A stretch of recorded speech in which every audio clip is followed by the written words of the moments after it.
Pagi anak-anak sekalian. Pagi. Waduh, kurang semangatnya ini. Selamat pagi anak-anak sekalian. Pagi. Oke, terima kasih semangatnya. Nah, sebelum kita memulai aktivitas pembelajaran kita pada hari ini, izinkan Bapak memastikan kabar teman-teman hari ini sudah bahagia atau belum? Sudah. Sudah. Bahagia ini dari 1 sampai 10 berapa nih levelnya? 9. 9, 8, 5, 7. Ada lagi? Oke, variatif ya dan beragam. Nah, kira-kira alasan teman-teman bahagia hari ini apa? Kalau boleh tahu. Ada yang ikut sharing? Mungkin dapat uang jajan dari orang tuanya, lebih gitu. Adakah? Karena masih diberi nafas hidup. Karena masih diberi nafas hidup. Oke, terima kasih. Ada lagi? Sudah ada satu yang bersiap. Oke, kumpul bareng teman. Terima kasih. Ada lagi? Oke, 2 ini sudah menjadi cukup ya, menjadi alasan teman-teman berbahagia setidaknya hari ini. Nah, teman-teman, sebelum kita memulai aktivitas pembelajaran kita, seperti yang Bapak katakan di awal, Bapak ingin memastikan semuanya sudah hadir ya hari ini? Sudah. Oke, berarti tidak ada yang izin, sakit, ataupun apa ya.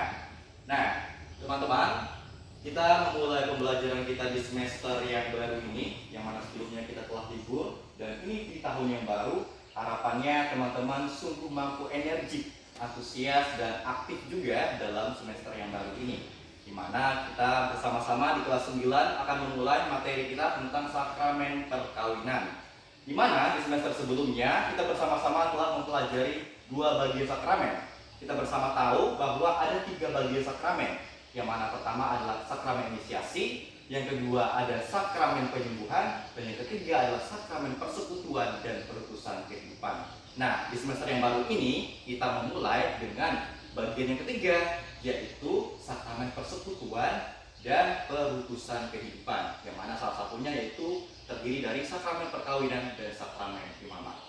Tentu teman-teman sudah familiar bahwa panggilan hidup itu ada 2, mau menjadi selibat dengan menjadi romo ataupun biarawati, atau hidup berkeluarga.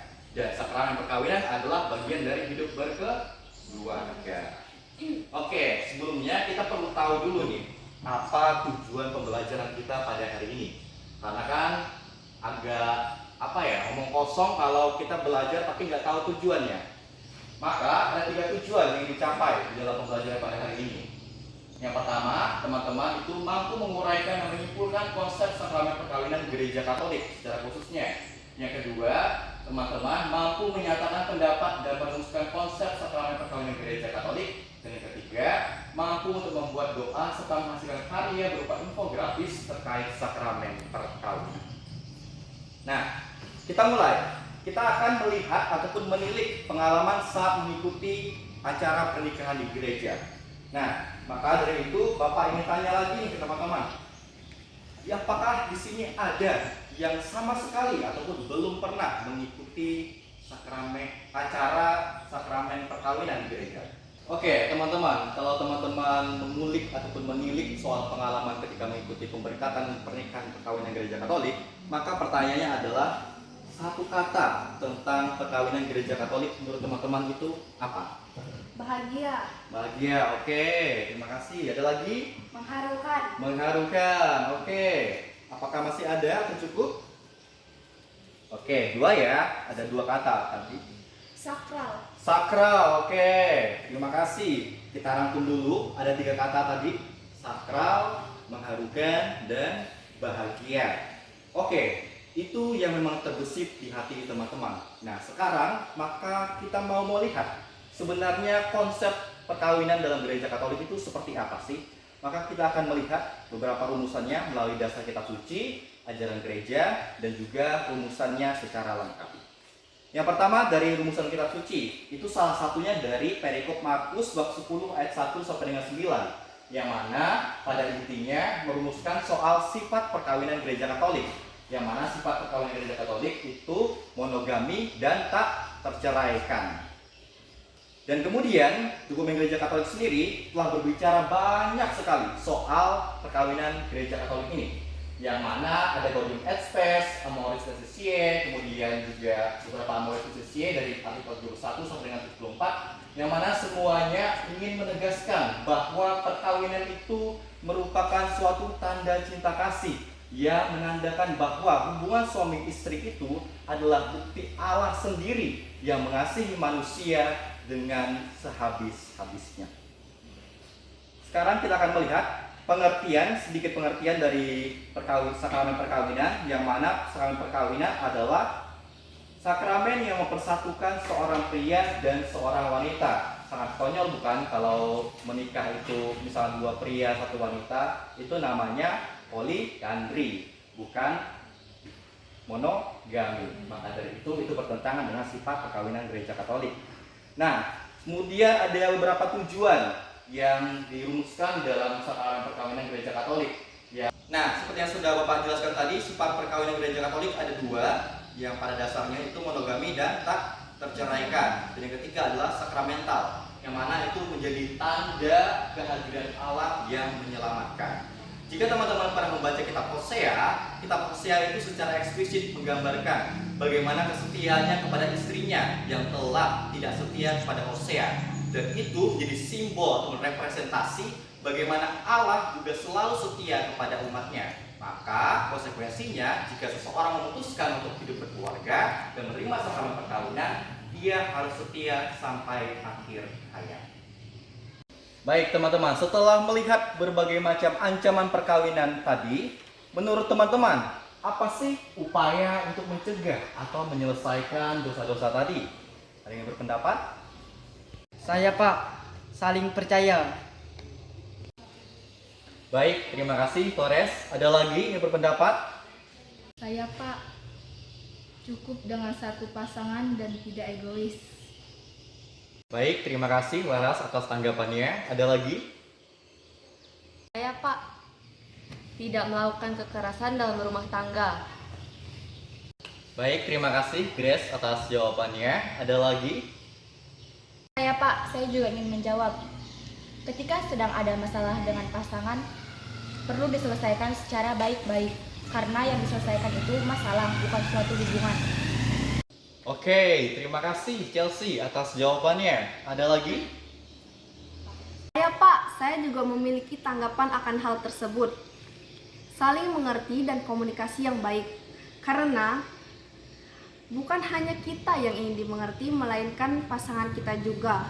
Dan kita akan merasa seperti orang asing dengan pasangan kita akibat minimnya komunikasi. Baik, terima kasih Tatin atas jawabannya. Terima kasih untuk kita semua tentu saja yang telah berpendapat tadi soal bagaimana sih kita menyelesaikan ancaman dalam perkawinan. Dan kurang lebih ini yang telah Bapak rangkum. Kalian telah berpendapat soal rasa saling percaya, cukup dengan 1 pasangan tidak egois, dan terutama tidak big no untuk violence ataupun kekerasan, kemudian menyelesaikan masalah secara baik-baik atau kepala dingin.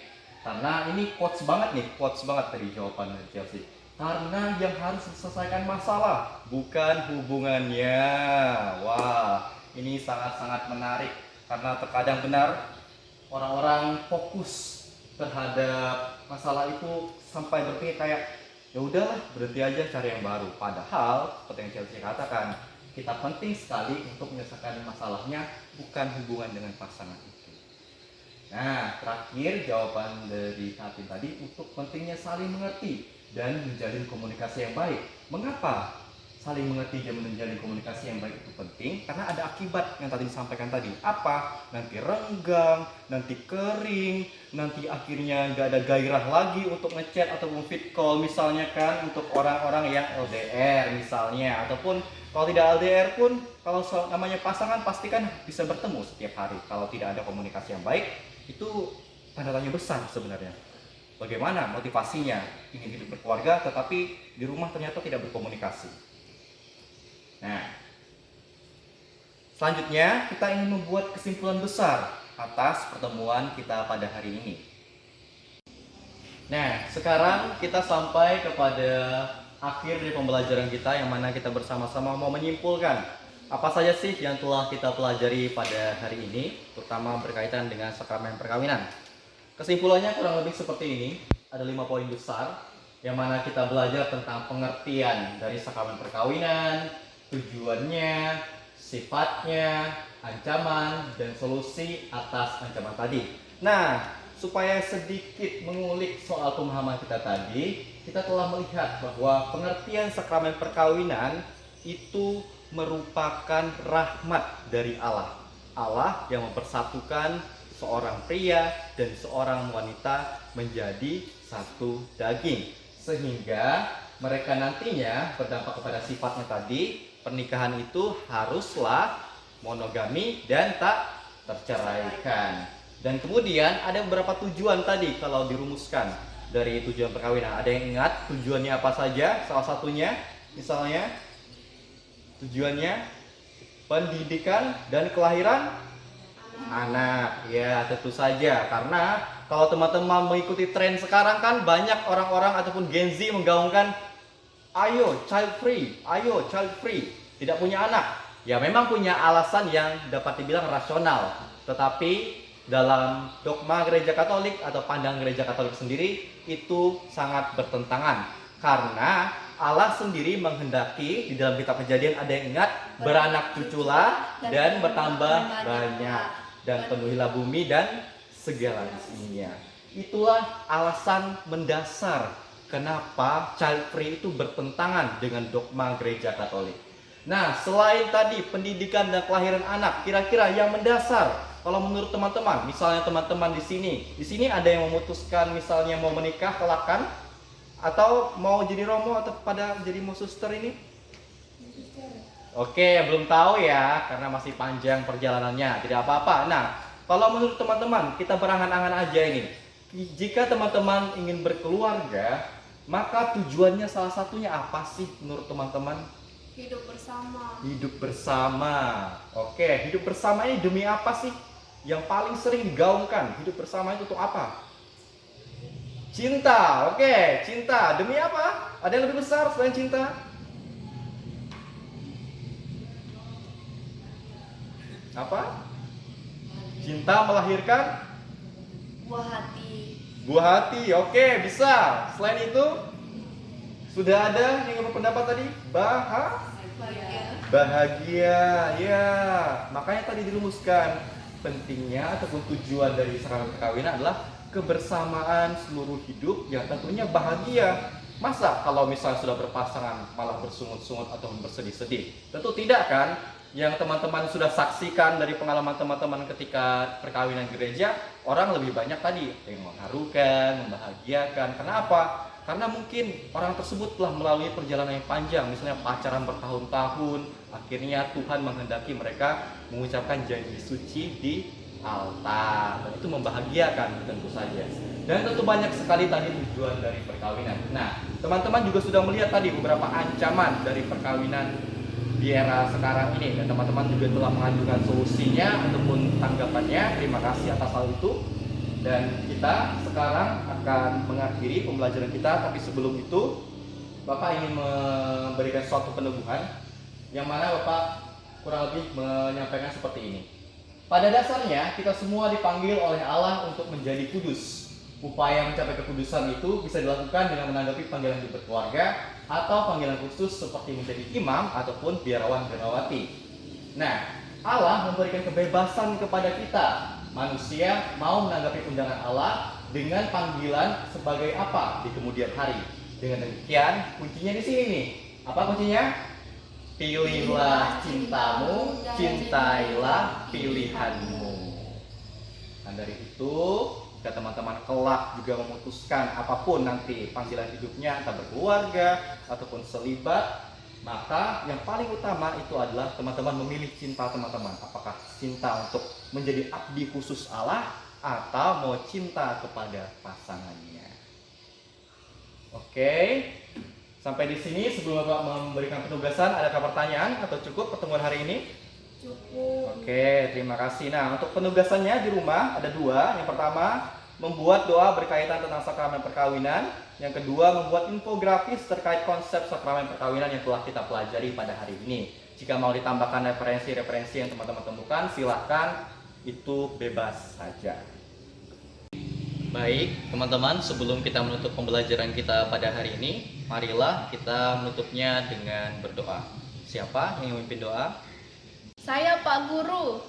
Baik, silakan, Tatin. Pak Guru dan teman-teman terkasih, marilah kita mempersiapkan hati untuk berdoa. Dalam nama Bapa dan Putra dan Roh Kudus, amin. Ya Tuhan, terima kasih atas penyertaan-Mu sepanjang pembelajaran kami pada hari ini. Sekarang kami akan pulang, lindungilah kami dalam perjalanan pulang, semoga kami dapat sampai ke rumah kami masing-masing dan selamat.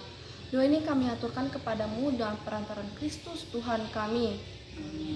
Kemuliaan kepada Bapa dan Putra dan Roh Kudus, seperti pada permulaan, sekarang, selalu dan sepanjang segala abad. Amin. Santo Santa, pelindung kita masing-masing, doakanlah kami dalam nama Bapa dan Putra dan Roh Kudus. Amin. Baik, terima kasih teman-teman sekalian, karena hari ini kita telah mengikuti pembelajaran pada hari ini. Teman-teman telah antusias, berpartisipasi aktif, dan telah mencatat hal-hal penting dalam pembelajaran kita pada hari ini. Sekarang silakan kita kembali ke rumah kita masing-masing. Semoga teman-teman sampai di tempat tujuannya. Sampai jumpa di pertemuan minggu depan.